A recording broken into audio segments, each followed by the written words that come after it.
अस्सलाम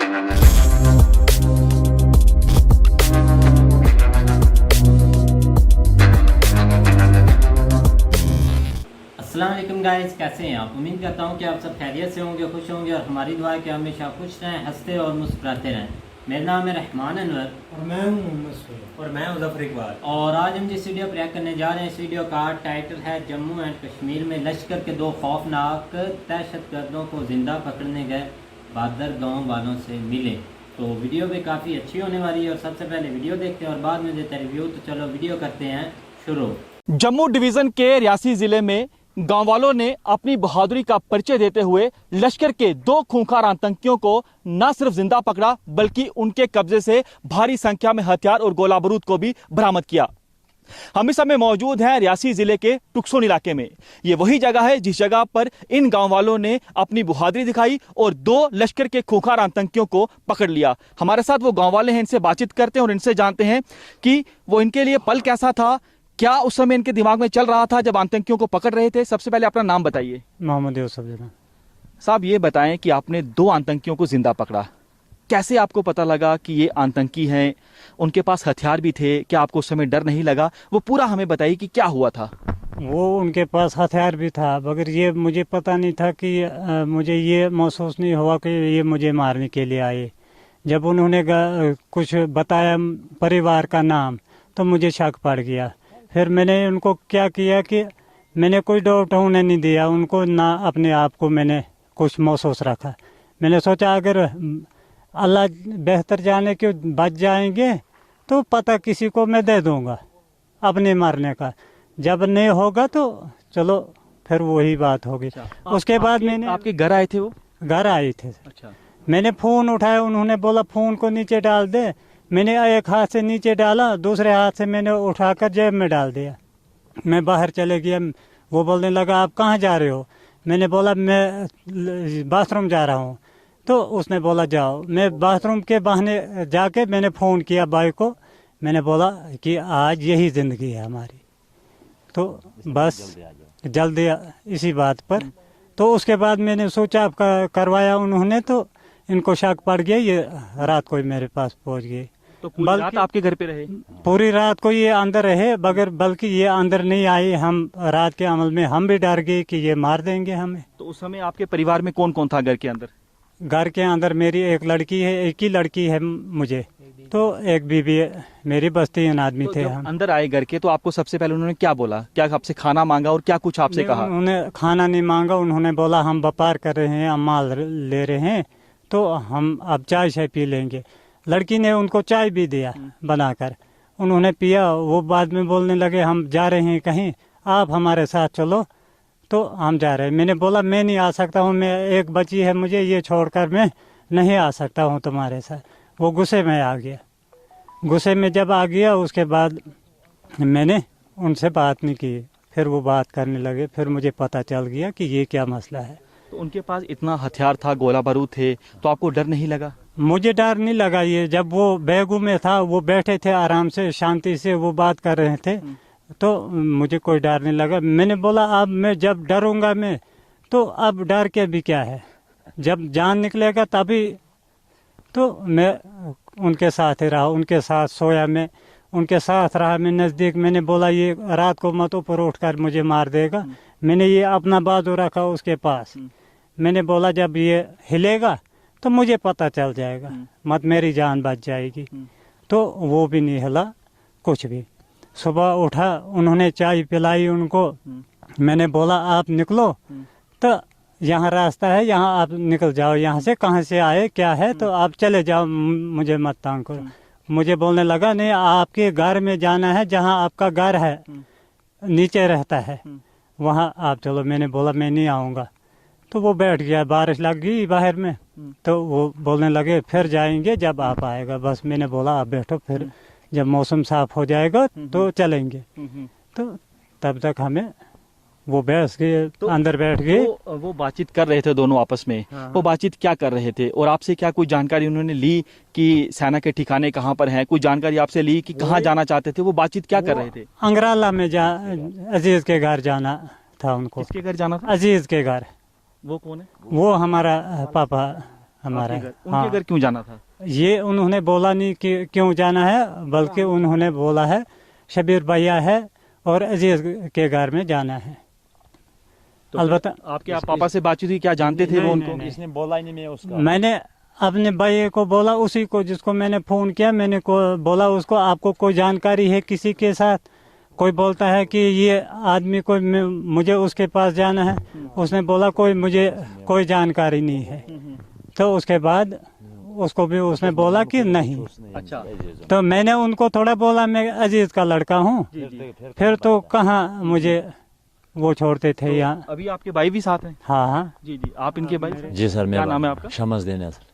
ये बताएं कि कैसे आपने उन आतंकियों को पकड़ा? सर ये बात ऐसी है सर, इसने 10 बजे फ़ोन किया। इसने बोला कि मुझे स्विच ऑफ कराने लगे आप फ़ोन दोनों। स्विच ऑफ करा के हमने बोला इसको कर दे स्विच ऑफ, तू छेड़ना नहीं उनको, सो जा चुप करके, अकेले को मार देंगे तुझे। फिर जाके हम जब उधर पहुंचे तो हमने देखे, मैंने और इकबाल साहब जो है, इसने हमने देखे खिड़की से, वो सोए थे आराम से। सो के सुबह अब रोशनी आई तो रोशनी के बाद हमने उनको बैग शेग वो ये सब कुछ था, सामान पूरा। जी जी। तो उतना हमें ये नहीं पता इतना सामान है इनके पास। अगर ये पता होता इतना सामान है फिर हम नहीं कुछ कर पाते। हमें अचानक फिर जफी हो गई, सीधी कुश्ती हो गई फिर सर। तो उन्होंने हथियार निकाले उस समय? हाँ निकालने लगे थे सर, मगर हमने फिर पकड़ लिए। एक बंदा पूरा बैग लेके गया बाहर दूर। तो फिर आपने उनको रस्सियों से बांधा? फिर रस्सियों से बांधा, फिर उसने छाती खोली सर वो तोड़ने के लिए। एक बार तोड़ दी रस्सी, फिर ये मास्टर जी ने पीछे बाजू किए, फिर जाके इसने बांधा उसको। तो वो एक बार रस्सी तोड़ गया। तो ये सुबह कब का वाकया है कि जब आप अंदर गए? आप अंदर कैसे गए, क्योंकि वो आतंकी अंदर थे? उस समय आप कैसे अंदर चले गए? ये गए, उसको पूछा हमने, बोला क्या कर रहा है इधर, क्या काम है? हमने तब तक बैग से क्लोज कर दिए। तो उसने कितने लोग उस समय अंदर गए करके? तो एक गया मैं, उसके बाद गया मास्टर जी, मुश्ताक अहमद, शबीर, चार लोग हम अंदर गए। एक ने उठाया बैग तो दोनों ने उसको पकड़ लिया। तब तक बाकी वाले दरवाजे पे थे रखे। डर लग रहा था उस समय? डर लगता है सर, जबरदस्त डर था। अभी भी डर लगता है अभी भी डर लगता है। अभी भी हाथ में है। लेकिन आपके उस समय मन में चल रहा था कि हमने देश के लिए कुछ करना है? हाँ सर, वो तो पता ही था हमें, वो तो पता ही था। अब यहाँ तो मरना है तो यहाँ तो जिस तरह से आपकी बहादुरी की हर कोई तारीफ कर रहा है, चौतरफा आपकी जो है प्रशंसा हो रही है, एलजी साहब ने इनाम की घोषणा की है, डीजीपी साहब ने जम्मू कश्मीर पुलिस के इनाम की घोषणा की है, किस तरह से देखते हैं? हम यही एलजी साहब से गुजारिश करते हैं कि हमें जल्द से जल्द हमारा कुछ न कुछ सोचे। हमारे पास आर्मी शार्मी आ रही है सर, अभी रखवाली हमारी ठीक चल रही है अभी रात से। तो एसडीपीओ साहब ने भी बहुत आगे मौके पे, तो इससे पीछे भी हमारा ख्याल रखे और हमारा कुछ कर रहे जल्दी कुछ। तो कोई डर लग रहा है अभी? हाँ डर ही लग रहा है ना, डर के मारे से। तो वही तभी तो बोल रहे हैं सर, पूरे बच्चे छोटे छोटे हैं सर। आप सभी उस समय अंदर जाते हैं, घर के आतंकी जो अंदर थे, हथियार गोला बारूद उनके पास था, आप लोग उनको पकड़ते हैं, रस्सियों से बांधते हैं। तो कैसे आपको जानकारी मिलती है जब अंदर जा रहे थे? तो वो पल आप लोगों के लिए कैसा था? अंदर जब शाम का टाइम हुआ तो इसने, जब भाई को फ़ोन किया तो इसने मुझे किया, मैंने भाई को फ़ोन किया। भाई ने बोला हाँ ऐसी ऐसी बात है, मैं बाहर निकला हूँ तो मुझे फ़ोन नहीं करना, अगर मुझे फ़ोन करोगे तो इनको पड़ेगा शक, तो मैं आपको क्लियर कट खबर दूंगा क्या है क्या नहीं है।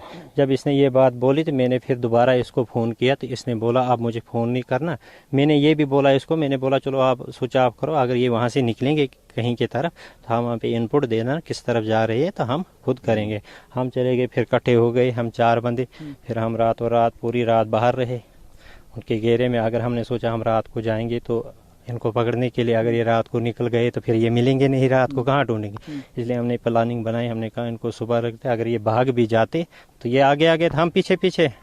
फिर जैसे हम अंदर गए तो वो बैठे थे, अंदर जैसे बैठे इसी तरह हम खड़ा हो गए, वो उधर बैठे थे। एक बंदे को हमने बोला तो बैग निकाल, उसने बैग उठाया, वो उधर से उठ गई, हमारे हो गई जफी। 2 बार मुझे घसीटा उसने नीचे, तीसरी बार जब मारने नहीं लगा फिर ये उठा, इसने मारे 2 थप्पड़ उसको मुंह पे। फिर जाके हमने अपने जो हथियार थे उसको ले रहे थे? हाँ हथियार हमने रिकवर कर दिया ना पहले। एक बंदे को बोला तू बैग लेके निकल बाहर, तो बैग निकाल दिया हमने, दरवाजा बंद कर दिया। फिर हमने आपने उसको बांध लिया, जब हुआ ये सारी घटना हुई उसके बाद आपने उससे पूछा कि उनकी क्या मंशा थी, यहाँ पर क्यों आए थे वो? हमने पूछा, उसने बोला कि मुझे इधर का कोई बंदा नहीं है, मुझे लोकेशन पाकिस्तान से मिल रही है, मुझे कहाँ जाना है, कोई लड़का है अंग्रेला में, मैंने जाना है, मुझे पाकिस्तान से लोकेशन मिल रही है, उस लोकेशन पे मैंने अंग्रेला जाना है। बस इतना उसने बोला। बोला किसके पास जाना है, जैसे वो साहब बता रहे थे कि एक उनके ही पिता का वो एड्रेस पूछ रहे थे, क्या उन्होंने पूछा जब? वो टारगेट था ना ये लोग उनके, तो उनको पता था ये उसी का बेटा है, लेकिन इसको नहीं ना पता था ये क्या था। ये प्लानिंग बना रहे थे इनको इकट्ठा करने के लिए, इकट्ठा करके इनको खत्म कर देते। अच्छा, हाँ तो उनकी सबको एक साथ मिलकर मारने की योजना थी। हाँ, अब ये सोचते थे ना ये जगह जगह, इसका बड़ा भाई दूसरी जगह में है, ये एक जगह में है, ये छोटे भाई एक जगह में, इनका ड्राइवर है वो दूसरे जगह में। अब ये प्लानिंग बना रहे थे, ये बैठे हैं किसी जगह पे, ये बैठ क्या आप ही के परिवार जो है वो हिट लिस्ट पे था उनकी? हाँ सर। कौन सा? आपके पिताजी का नाम हाँ है? हाँ, अब्दुल अजीज का। वो अब्दुल अजीज नहीं बोले, वो बोल रहे थे अजीज। अजीज, हमने सोचा अजीज तो हमारा ही वालिद साहब है, तो हमने उनको नहीं बोला ये वालिद साहब है हमारा। अगर वैसे हम उनको बोलते वालिद साहब है हमारा, फिर कहाँ बचना था। तो फिर पकड़कर आपने कहाँ उनको लेकर गए, कैसे आपने सूचना दी? वहां पर सिक्योरिटी फोर्सेस पहुंचते हैं तो क्या कहाँ पर लेके जाते हैं आप पकड़ के उनको? अच्छी तरह से जब पकड़ा तो बांध के नीचे रखा, फिर कॉल की, हमने आगे पीछे एसडीपी मोहर कॉल की, तो शायद उस टाइम उसने कॉल रिसीव नहीं की। फिर हमने अरशद सर हमारे एक्स सरपंच है, उससे रब्ता हुआ, फिर उन्होंने भी आगे रब्ता करने की कोशिश की, फिर रब्ता हुआ उनसे, तो एसडीपी साहब आ गए वहाँ पे। तो तब तक हमने मतलब ख्याल रखा कहीं मत जाएंगे। कोशिश कर रहे थे वो भागने की, 2-3 बार हिले थे, वो निकला था, तो कुछ लड़कों ने अच्छी जान की बाजी लगाई। तो आप लोग क्या करते हैं आप लोग? बस सर कुछ नहीं, फार्मर है सर। तो आप लोग क्या चाहते हैं? आप भारतीय सेना में भर्ती होना चाहते हैं, सिक्योरिटी फोर्सेस में जाना चाहते हैं? आप लोग सपना क्या है आप लोगों का? सपना सर बिना हथियार के जब जिंदगी के साथ लड़ सकते हैं। अगर एक बार हथियार मिल गए, दूसरे दिन अगर गोली भी लग जाए तो गम नहीं है फिर। तो अगर ऐसे मुफ्त में, अब तो किलिंग टारगेट बन चुके हैं हम, मुफ्त में मारेगा पीछे से आकर कोई, तो फिर दुख रहेगा। तो कुछ कहना चाहते हैं सरकार से, कुछ कहना चाहते हैं एलजी साहब से, प्रधानमंत्री नरेंद्र मोदी से कुछ कहना चाहते हैं? सरकार से मतलब नरेंद्र मोदी से भी हमारी गुजारिश रहेगी, एलजी मनोज सिन्हा से, एडमिनिस्ट्रेशन रियासी से भी, कि हमें मतलब कहीं शिफ्ट किया जाए। और सबसे मेन बात यह है कि उनने अवार्ड तो घोषणा कर दिया है, वो तो उसी का हक है जो उसके काबिल बनता है। बात रही सर सुरक्षा की, जो हमारे परिवार है, पहला टारगेट हम बन चुके हैं, दूसरा हमारा परिवार है। हमें तो अपनी फिक्र नहीं है, लेकिन जो परिवार है मतलब उसकी फिक्र है हमें, वो कहाँ जाएगा। तो आप सभी से मैं एक साथ मिलकर आप मुझे बता दें कि जिस तरह से आपने आतंक के जो जिंदा आतंकियों को पकड़ा है, खतरा तो साइड तौर पर आप जैसे बता रहे हैं कि आपको थ्रेट है, लेकिन आप दुश्मन को क्या चेतावनी देना चाहें? क्योंकि लगातार पाकिस्तान ये कोशिश कर रहा है कि आतंकियों की घुसपैठ करवाई जा सके और जो टारगेट किलिंग है उनको किया जा सके, सिविलियन किलिंग की जा सके। दुश्मन को क्या चेतावनी देंगे? एक साथ मिलकर कहूँगा। हाँ, इधर कोई आना नहीं चाहिए, आना चाहिए कोई नहीं। दुश्मन को क्या चेतावनी है? जब बिना हथियार के पकड़ेंगे तो इधर इतनी सुरक्षा है, आंधा मतलब अलर्ट रहेंगे, कोई भी दुश्मन आएगा उसको भी पता चलेगी। जिसे जैसे आप समझते इनाम दे रहा वो तालब इनाम भी दे रहा था, मुझे छोड़ो। अच्छा, हाँ, 2 लाख भी दूंगा, 4 लाख भी दूंगा, मेरे पास है, लेकिन था कैश था उसके? हमें नहीं देखा, हमें कुछ नहीं देखा उसके पास, लेकिन उसने बोला कि मैं इतना लाख दूंगा, मुझे छोड़ो। लेकिन वो दूसरा जो लड़का है, ये मेरा मजदूर है, इसको छोड़ो, इसको रखो, मुझे छोड़ो, इतना चालू है वो। एक मास्टरमाइंड इंसान इतना मतलब करने के बाद, इतना हथियार होने के बाद, अगर एक ही ग्रेनेड फेंकता, शायद मतलब हमारी जहन के मुताबिक लगता है कि 15 अगस्त आ रहा है, कहीं ना कहीं उसने हादसा करना था। बहुत सारे बेमौसम लोगों की जानें बची, वही शुक्र है, लेकिन कहीं ना कहीं अगर मास्टरमाइंड पकड़ा गया हमारे हाथों, तो और कोई आतंकवादी आएगा मतलब गलती से भी घुसने की कोशिश ना करे, ये हमारी चेतावनी रहेगी। ये कहा जब हमने उसको पकड़ा, बांध के जब हमने उसको तसल्ली हो गई कि अब मेरी बस नहीं है यहाँ से निकलने की, तो उसने कहा, एसएसपी राजौरी ने मेरे खिलाफ 50 लाख रुपए इनाम रखा है, जो आपको मिलेगा, चलो आपको मिलेगा 50। हमने बोला हमें कोई जरूरत नहीं है आपकी इनाम की, हम हिंदुस्तानी हैं, हम हिंदुस्तानी हैं। बिल्कुल। तो आप गांव वालों का जोश देख सकते हैं, जज्बा देख सकते हैं। बेहद ज्यादा गांव वाले खुश हैं। खुशी इस बात को लेकर है कि इन्होंने 2 खूंखार लश्कर के आतंकियों को जिंदा पकड़ा है। कैमरामैन निकलेश के साथ पंकज शर्मा, न्यूज़ 24 रियासी। नमस्कार, मैं हूं मानक गुप्ता। अगर आपको हमारा ये वीडियो पसंद आया हो तो इसे लाइक और शेयर जरूर करें, और हाँ, हमें सब्सक्राइब और फॉलो करना ना भूलें, ताकि आप देश और दुनिया की कोई खबर मिस ना करें। तो जुड़े रहिए हमारे साथ और देखते रहिए न्यूज़ 24। हाँ जी गाइस, तो जैसा कि आप वीडियो देख रहे थे, तो वीडियो भी काफ़ी इंटरेस्टिंग थी और दहशतगर्द भाई जम्मू एंड कश्मीर में, क्योंकि मैं तो ज़्यादातर जो हिंदुस्तान टाइम्स है ना उसको फॉलो करता हूँ ना, तो ट्विटर पर भी और यूट्यूब पर भी मैं तो भाई डेली देख रहा हूँ कि वहाँ पर कोई दहशतगर्द मर रहे हैं, रोज़ ब रोज़ एक नई से नई खबर आ रही है। और ये ज़्यादातर ये 4-5 दिन से ये हो रहा है कि ज़्यादातर दहशतगर्द जो है ना न्यूज़ अपडेट में देख रहा हूँ तो ज़्यादातर अभी आ रहे हैं बात अभी। सुनो ना, आप गली में चले जाए ना तो ऐसे नशे पड़े होते हैं, कभी कोई किसी कोने में कोई किसी कोने में। अब ये कैमरा मैन गया तो इसने जो टॉप 10 के होते हैं ना नशाई या गए गुजरे उनको बोलता है कि चलो भी आओ एक स्टोरी बनाते हैं, आपने ये बोलना है कि आपने लश्कर तैयबा के पकड़े हैं और फिर आपने ऐसे घूम के, यार क्या ये स्टोरी है, कुछ समझ नहीं लग रही कि इन लोगों ने स्टोरी नहीं रियलिटी है। मैं तो यही आपको बता रहा ये हूँ। लोग एक चूही नहीं पकड़ सकते, ये पांचों यार। अब ना तो हमें इतनी ना लश्कर तैयबा की इंफॉर्मेशन है कि वो कैसे अब नए काम करते हैं या कैसे वो उधर जाते हैं, मतलब कि ओपनली बोल दिया कि उनको पाकिस्तान से इंफॉर्मेशन मिल रही है। वो आप सबको बताते रहे साइड पर बिठा करके, भाई हम पाकिस्तान से आए हैं। अच्छा आप बाथरूम में जाएं, उधर मैंने फ़ोन किया, फिर उन्होंने भाई का वेट किया है कि आप कोई हंस रहा है उनको देख कर, आप पीछे आर्मी के जो बंदे हैं वो भी हंस रहे हैं कि देखो ओपनली कैसे स्टोरी बन रही है। ये तो मजाक हो रहा है। अब कोई ये कैसे स्टोरी में समझ नहीं लग रही यार, क्या बोलूँ और क्या नहीं बोलूँ कि कितनी एक जहालियत आप समझ लें कि लोग ऐसी बातों पर भी यकीन कर सकते हैं। असल में यार अपने हर बंदे का अपना अपना एक माइंड होता है, पॉइंट होता है। thinking point है। आपने अपना पॉइंट बता दिया भाई, लेकिन ये जो रियलिटी है ना उन्होंने अच्छा reality मेरी आपको- बात सुनो, इमेजिन कर लो सुन आप लेंगे। आप ये लोग रहते हैं घर में, बिल्कुल रहते हैं ऐसे ही है ना। अगर लश्कर तैयबा के दो बंदे, ज़ाहिरी बात उनके पास हथियार भी होंगे, लेस भी होगी, हथियार फुल होंगे, क्या जब वो इनको पकड़ने लगे उन्होंने कुछ नहीं किया होगा? या उन्होंने जब इन्होंने बोला कि भाई हम आपको पकड़ना है, आप हमें हथियार देंगे, तो उन्होंने अच्छा हथियार वो दे वो दिए। जो इन्होंने पकड़ने लश्कर का- तैयबा के 2 बंदे पकड़े हैं वो किधर? पता नहीं वो किधर है। वो तरीका बता रहे हैं ना पकड़ने का यार, ना उनको वो सामने कैमरे के ये ले जो आना होगा भाई। येलो शर्ट वाला और वाइट शर्ट वाला ये होंगे।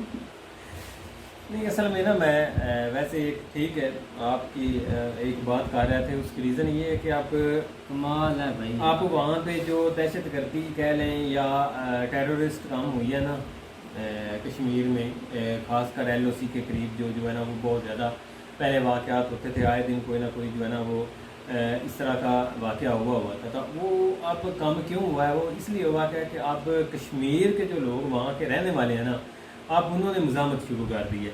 आप वो खुद जो है ना इस पहले जो है ना वो उनका साथ देते थे, उन लोगों का जो है ना वो अभी भी जो है ना वो वहाँ पे तंजीमें मौजूद हैं जो अभी भी वर्किंग कर रही हैं, ये नहीं कि नहीं वो, लेकिन ये है कि आप उनका जोर काफ़ी हद तक टूट चुका है। उसकी रीज़न भी यही है कि अब कश्मीर के लोग जो है ना वो जो नई आने वाली नस्ल है ना वो उकता गई है इन चीज़ों से। उनके वालिदैन ने ना बहुत ज़्यादा इन चीज़ों को देखा है लेकिन उन्होंने कुछ हासिल नहीं किया। लेकिन अब वो थोड़ा सा चेंज ऑफ माइंड, उनके जहन इस तरह बदल गए हैं कि वो देख रहे हैं कि अब इन चीज़ों में कोई फ़ायदा नहीं है। आखिर कब तक लोग जो है ना वो इस तरह की चीज़ों के पीछे लगे रहें कि उसका फ़ायदा आगे नहीं है। लेकिन आप वो थोड़ा सा अपनी नस्ल के बारे में, अपने एक फ्यूचर के बारे में, अपनी लाइफ के बारे में जो है ना वो सोचने लगे हैं। और इस लिहाज से जो है ना वो इंडियन गवर्नमेंट 370 के बाद जो है ना उनको बहुत ज़्यादा फैसिलिटेट कर रही है इस चीज़ के ऊपर। तो आप लोग जो है ना इन्होंने मज़ामत शुरू कर दी है खुद उनके। पहले सिर्फ इंडियन जो है ना वो आर्मी करती थी, लेकिन अब जो है ना वो खुद लोग जो वहाँ के रहने वाले हैं ना वो कर रहे हैं। उसकी रीज़न मैं बताता हूँ क्या है कि हमने बहुत सारे ऐसे लोग वहाँ के जो है ना वो यूट्यूबर देखे जो यूट्यूब के ऊपर आके जो है ना वो उन्होंने भी ये बताया कि भाई आप जो है ना वो खुद हम जो है ना वो इस चीज़ में चेंज ला रहे हैं कि हमें इन चीज़ों का फ़ायदा नहीं है। हम आप अपना जो है ना वो वहाँ का जो एरिया है ना या जो एक मुल्क है उनके पास से उसके बारे में सोचेंगे।